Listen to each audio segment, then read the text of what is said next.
নারী মুহররম মাসে 4টি স্পেশাল আমল করবে, তার কপাল খুলে যাবে। আল্লাহ পাক রব্বুল আলামিন তার সকল দোয়াগুলো কবুল করবেন। মনে রাখবেন, মুহররম মাস হচ্ছে সম্মানিত মাস। এই মাসের ব্যাপারে আল্লাহ পাক রব্বুল আলামিন কিন্তু 4টি মাসে সম্মানিত করে দিয়েছেন। এটা নিজে বলে দিয়েছেন সূরা তাওবা 36 নম্বর আয়াত, ইন্না ইদ্দাতাশ শুহুর ইনদাল্লাহি 12 শাহরান ফি কিতাবিল্লাহ ইয়াওমা খালাকাস সামাওয়াতি ওয়াল আরদা মিনহা আরবাআতুন হুরুম।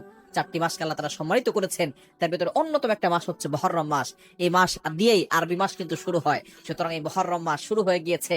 এই মুহররম মাসে কোন নারী যদি 4টি আমল করে এবং আল্লাহর কাছে দোয়া করে, দোয়া কবুল হয়ে যাবে। নাম্বার 1, এক নম্বর হচ্ছে এই মাসে বেশি বেশি করে রোজা রাখা, বিশেষ করে আশুরার রোজা।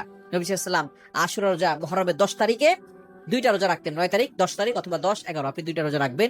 যেহেতু ইহুদিরা 10 তারিখ রোজা রাখে, এই জন্য ইহুদিদের বিপরীত রাসূল সাল্লাল্লাহু আলাইহি ওয়াসাল্লাম করতে বলেছেন। আপনি যদি রোজা রাখি 9 10 অথবা 10 11 রোজা রাখার চেষ্টা করব, 1 নাম্বার। এবং আরো রোজা রাখতে পারেন, প্রতি সপ্তাহে সোমবার বৃহস্পতিবার রোজা রাখতে পারেন। এবং বিশেষ করে আইয়ামে বীজের রোজা 13 14 15 এই মধ্য যে রোজাগুলো আছে সেগুলো আপনি রাখতে পারেন। রোজা রেখে দোয়া করলে সেই দোয়ার সাথে সাথে কবুল হয়। দ্বিতীয় নাম্বার আমল হচ্ছে ইস্তেগফার বেশি বেশি পড়া। কেন এই মাসে আল্লাহর কাছে ক্ষমা প্রার্থনা করা, আস্তাগফিরুল্লাহ আস্তাগফিরুল্লাহ, এটা বেশি বেশি করলে আল্লাহ পাক রব্বুল আলামিন সকল গুনাহ খাতাগুলো ক্ষমা করে দিবেন।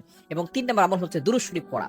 আল্লাহুম্মা সাল্লি আলা মুহাম্মাদ, যেটা আমরা নামাজের ভিতরে পড়ি সেই দুরূদটা পড়তে পারেন, অথবা সাল্লাল্লাহু আলাইহি ওয়াসাল্লাম এই দুরূদটা পড়তে পারেন। কারণ এটাও কিন্তু আল্লাহ তাআলা নিজে বলে দিয়েছেন 22 নম্বর পারা 5 নম্বর পৃষ্ঠা 4 5 নম্বর লাইন সূরা আহজাবের 56 নম্বর আয়াতে আল্লাহ তাআলা বলে দিয়েছেন, ইয়া আইয়ুহাল্লাযীনা আমানু সাল্লু আলাইহি ওয়া সাল্লিমু তাসলিমা, তোমরা নবীর প্রতি দুরূদ পাঠ করো। এই দুরূদ পড়লে আল্লাহ তাআলা অভাব দূর করবেন, বিপদ দূর করবেন, কষ্ট দূর করবেন এবং নারীদের চেহারা আল্লাহ তাআলা সুন্দর করে দিবেন।